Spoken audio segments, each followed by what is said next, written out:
ఖాళీ అని మనమే రాస్తాం. కాబట్టి మన యొక్క ఈ యొక్క జరుగుతున్నటువంటి మన ముఖ్య అతిథులు తోటరాజు గారు, మన కుడుపుడు శివనారాయణ గారు, పవన్ గారికి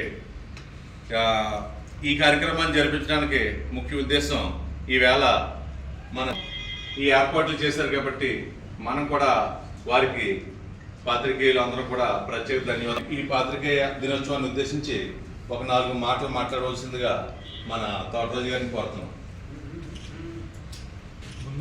ముందు మనల్లా సరే, మరి మన సీనియర్ ఈ విషయాన్ని మనం తెలియజేయాలి. కాబట్టి మిత్రులందరికీ good evening and respected. Okay okay జాతీయ పత్రికా దినోత్సవం కట్ చేసి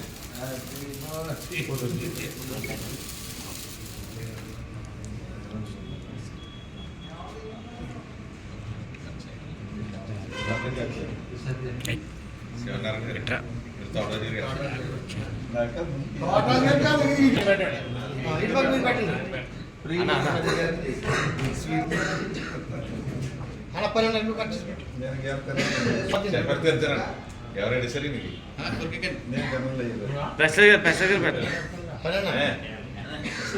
శంకరావు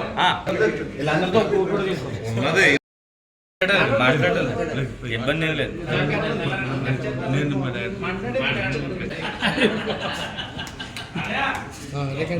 అనేలా చూడండి. అది కదా శివనారాయణ గారు కూడా తీసుకొచ్చారు మన పాత్రికేయులు. ఇలాగా మన పాత్రికేయ మిత్రుల్ని ఇలాగా ఎవరైనా పిలిచి మన యొక్క service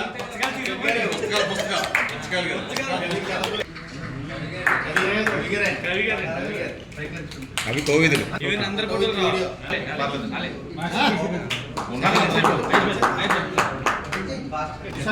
చల్లారిపోతుందంట. Veg non veg soup కూడా వచ్చింది. కాబట్టి మేము ఎప్పుడు కూర్చున్నా పర్లేదు.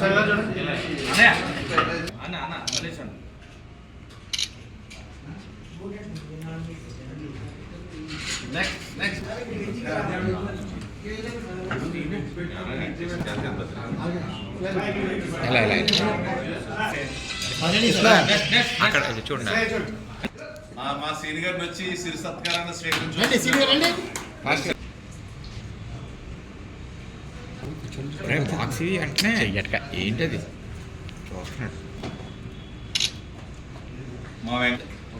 చూస్తున్నాడు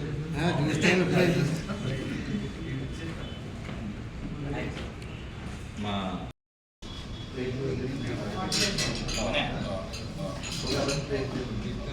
అరుణ్ రాజు గారు వచ్చి సిరి సత్కారాన్ని స్వీకరించారు.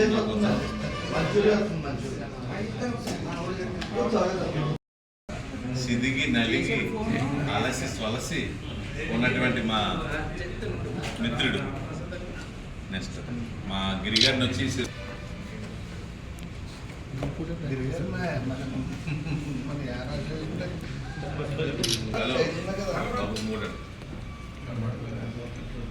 అదేవిధంగా మా పంపించేసే తొందరగా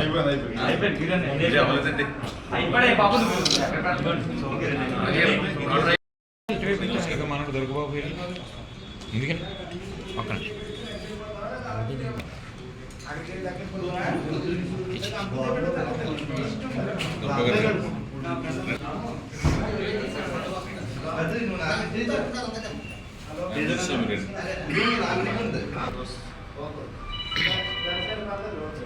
స్వామికి టిఫిన్ చెప్తున్నారండి.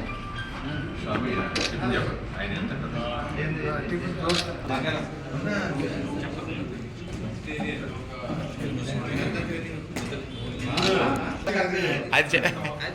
బంగారు గారు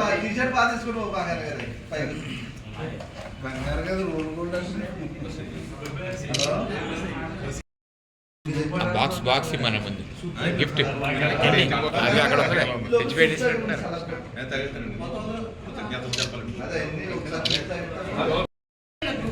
గ్రూప్ ఫోటో రండి ఒకసారి, అందరు రండి. వీడియో తీయండి బంగారు గారు. బ్యాంక్ నుంచి సెల్ సెల్ ఆటోమేటిక్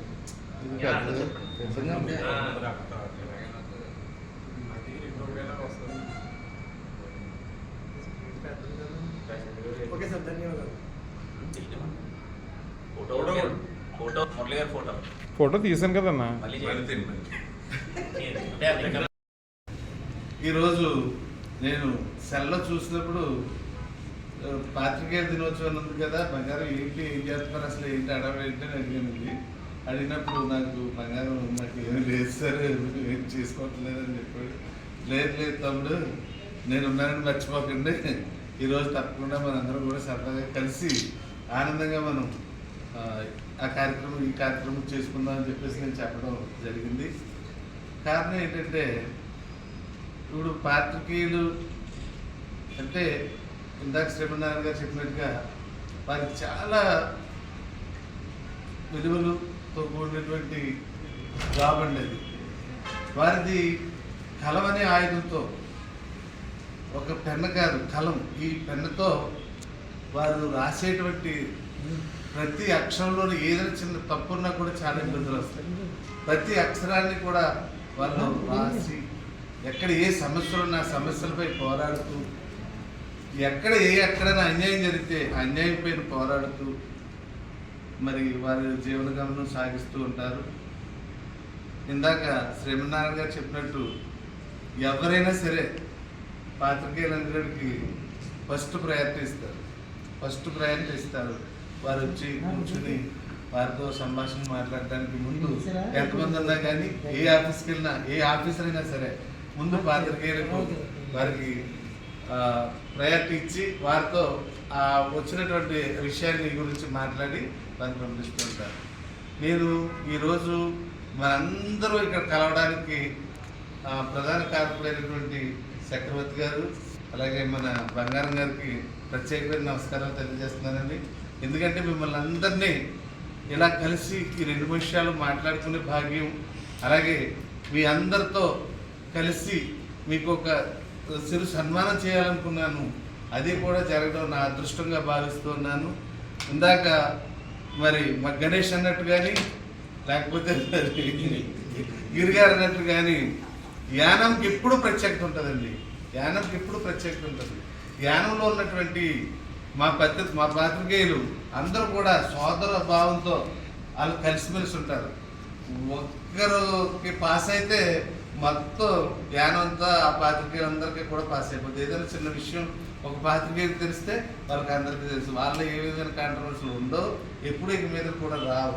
ఇలాగ మీకు ఏ అవసరం వచ్చినా మీకు ముందు రానున్న రోజుల్లో కూడా ఏ విధమైనటువంటి నా ఒక సహాయం నా ఒక పని ఉన్నా నేను పాత్రికేయులని అందరినీ సోదరులుగా భావించి మీ ప్రతి విషయంలో కూడా నేను తోడేగా ఉంటాను, అండగా ఉంటానని హృదయపూర్వకంగా తెలియజేస్తానండి.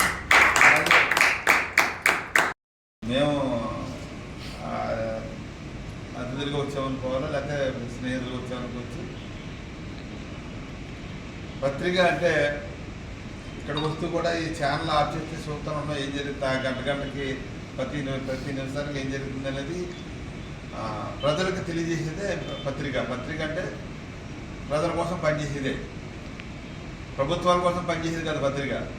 ప్రభుత్వాలను మెడలో ఉంచి ప్రభుత్వాలు చేసే తప్పులని ప్రజలకు తెలియజేసి ఎక్కడైతే సమాజంలో ఎక్కడైతే తప్పు జరుగుతుందో ఆ తప్పుని సమాజానికి చూపించడమే మీడియా పని. ఏ ప్రభుత్వానికి కొమ్ము వచ్చేది కాదు. అయితే ఇప్పుడు ఏమైందంటే ఈ మధ్యకాలంలో ముందు ఒక పార్టీని స్థాపించాలంటే వాళ్ళకు పత్రికను ఏర్పాటు చేసుకునే పరిస్థితికి వచ్చింది. ఏ పార్టీ వాళ్ళకి ఆ పార్టీకి ఒక 2 ఛానల్ ఏర్పాటు చేసుకోవడం, దాని ద్వారాగా వాళ్ళ యొక్క కార్యక్రమాలని కొంచెం ఎక్కువగా చూపించుకునే అన్ని పార్టీలు అలా తయారైపోయినాయి. కానీ పత్రిక ప్రతినిధులు, మీరు అందరూ ప్రతినిధులు అన్నారు, మీరు లేఖల కంటే ప్రతినిధులు, మీరు పత్రిక ప్రతినిధులు, మీరు ప్రజల యొక్క సమస్యలను తీసుకెళ్ళేటటువంటి వాళ్ళు. అంటే రాజకీయ నాయకుల్లో ప్రస్తుతం ఎలా ఉందంటే రాజకీయ నాయకుల విలువలు తగ్గిపోతున్నటువంటి సందర్భంలో, రాజకీయాలంటే వ్యాపారాలుగా మారిపోయేటటువంటి సందర్భంలో ఎక్కడ ఏ ఎమ్మెల్యే అవినీతికి పనుడు, ఎక్కడ ఏ సర్పంచ్ అవినీతిలో చేస్తున్నాడు, ఎవరు తప్పు చేస్తున్నారు అనేది చూపించవలసిన బాధ్యత మీ మీద ఉంది. అధికారి తప్పు చేసినా, ఎమ్మెల్యే తప్పు చేసినా, రాజకీయ నాయకుడు తప్పు చేసినా, ఎవరు తప్పు చేసినా వాళ్ళ యొక్క చరిత్రని మీరు డేటా తీసుకుంటారు. రోజు మీరు ప్రతి ఒక్కరు డేటా మా జాతకం అంతా మీ దగ్గర ఉంటుంది. ఎందుకన్నారు ఎన్నో సేవా కార్యక్రమాలు చేస్తున్నాడు అని మాట్లాడేది. అంటే మంచి చేస్తే ఎవరైనా దాన్ని ఎపిసోడ్ చేస్తారు. అలాగే తప్పు చేసినప్పుడు కూడా దాన్ని ఖండించవలసిన బాధ్యత కూడా మీడియా పైన ఉంది. ఎందుకంటే మీడియా మన సుప్రీంకోర్టు కూడా ఇస్తుంది కదా, మీడియా కోర్టును కూడా ప్రశ్నించి సుప్రీంకోర్టు కూడా ఒక జీవి ఇచ్చింది మనం మాట్లాడేది కూడా మాట్లాడు. అంటే తప్పు చేస్తే ఎవరినైనా ప్రశ్నించే హక్కున్న వారు ఎవరైనా ఉన్నారంటే అది ఒక మీడియా. పోలీసు వ్యవస్థ 24/7 చేస్తుంది, కానీ వాళ్ళ జీతాలు తీసుకుని చేస్తారు. కానీ మీడియా సింగిల్ రూపాయి జీతాలు వచ్చినా రాకపోయినా, డబ్బులు వచ్చినా రాకపోయినా డే అండ్ నైట్ వర్క్ చేసేవాళ్ళు కూడా మీడియా. ఎక్కడ అర్ధరాత్రి కూడా యాక్సిడెంట్ జరిగిందంటే అక్కడ ప్రత్యేకంగా అవుతారు, పరుగు వెళ్ళిపోతారు. నా ఛానల్లో రావాలి, నా ఛానల్లో రావాలి, నా పత్రికలో రావాలి. ఒక పోటీ పడి మీ యొక్క ఛానల్ని ఒక రేటింగ్ పెంచుకోవడం కోసం అని మనం అనుకోవచ్చు. కానీ ప్రజల యొక్క కష్టాలని ప్రభుత్వానికి తెలియజేస్తున్నారని మేము అంటాం. అంటే ప్రభుత్వానికి పత్రిక ప్రతిపక్షం లాంటిది. ప్రభుత్వం చేసే మంచి పనుల్ని ఎంకరేజ్ చేస్తారు. అంటే ప్రతిపక్షం అంటే తప్పు చేసినా ఒప్పు చేసినా ప్రభుత్వాన్ని ప్రశ్నిస్తూనే ఉండదు. కానీ ఇప్పుడు ప్రతిపక్షాలు కూడా విలువలు తగ్గిపోతున్నాయి, కానీ పత్రిక తగ్గిపోతే విలువ తగ్గదు. ఎందుకంటే పత్రిక అంతసేపు సమాజం పట్ల, ప్రజల పట్ల ఒక బాధ్యతతో పనిచేస్తుంది. కానీ దేనికి లొంగిపోయేది. చాలామంది కొంతమంది ఎక్కడన్నా అడపదడప ఒకళ్ళిద్దరు రాజకీయ నాయకుల్లో 10 మంది తప్పు చేస్తే విలేకరులు ఒకళ్ళిద్దరు తప్పు చేయొచ్చు, కానీ దాన్ని అందరికీ చుట్టేయడం అనేది కరెక్ట్ కాదు. అంటే మీరందరూ అక్కడ మీడియా రంగం అంటే చాలా తెలివైన వాళ్ళు మీరు. ఎందుకంటే పొద్దున్న లేచి ఎక్కడ ఏ సమాచారం ఉందో, ఎక్కడ ఎవరు ఏం చేస్తున్నారు అనేది ప్రతి డేటా మీ దగ్గర ఉంటుంది. కాకపోతే కొంతవరకు వాడుతూ ఉంటారు, పూర్తి స్థాయిలో వాడరు. ఎప్పుడన్నా ఎవరు ఏదైనా కోపం వచ్చినప్పుడు అప్పుడప్పుడు ప్రయోగిస్తూ ఉంటారు. నేనేమంటానంటే అలాగా ప్రయోగించడం అంటే వ్యక్తిగతంగా కాకుండా, ఎవరి మీద మనకి బాధ కలిగేటప్పుడు ఆ వ్యక్తి మీద మనం మాట్లాడడం కాకుండా, చేయడం కాకుండా ఆ వ్యక్తి తప్పు చేసినప్పుడు ఖచ్చితంగా మీరు వదలకండి. నేను తప్పు చేసినా, రాజుగారు తప్పు చేసినా, ఎవరు చేసినా తప్పు చేసినప్పుడు వదలొద్దు. ఎందుకంటే రాజకీయాల్లో వెలుగులు తగ్గిపోకూడదు. రాజకీయాల్లో అక్కడక్కడ అరుదుగా ఉన్నారు కొంతమంది నాయకులు ఇప్పుడున్న సమాజంలో. అంటే ఇప్పుడు ఒకరి పేరు చెప్తే నేను తక్కువ అంటారు, కనుక నేను చెప్పను పేర్లు. రాజకీయాల్లో రాజకీయ వెలుగుల్ని కాపాడుతూ సమాజానికి, ప్రజలు మనకి ఏదైతే బాధ్యతను మన మీద పెట్టారో ఆ బాధ్యతను నిలబెట్టుకునే వాళ్ళు అరుదుగా 100లో ఒకరో ఇద్దరో ఉన్నారు ఈరోజు. అంటే మేము చిన్నతనంలో తెలుగుదేశం పార్టీ అధికారంలోకి వచ్చిన తర్వాత నేను దగ్గరుండి చూసిన వ్యక్తి సిక్కాల రామచంద్ర గారు. ఆయన సుమారుగా 22 సంవత్సరాలు ఎమ్మెల్యేగా చేశారు, 5 సార్లు ఎమ్మెల్యేగా నెగ్గారు. సింగిల్ రూపాయి ఖర్చు పెట్టకుండా, ఎక్కడా సింగిల్ రూపాయి అవినీతి లేకుండా, అహంకారం లేకుండా, మినిస్టర్గా ఉన్నప్పుడు కూడా నేను మినిస్టర్ అహంకారం కూడా లేకుండా ఒక సామాన్యుడిలాగా పనిచేసే వ్యక్తి ఎవరైనా ఉన్నారంటే సిక్కాల రామచంద్ర గారు. విలువలను రాజకీయాల్లో విలువలు కాపాడుతుంది. ఆ తర్వాత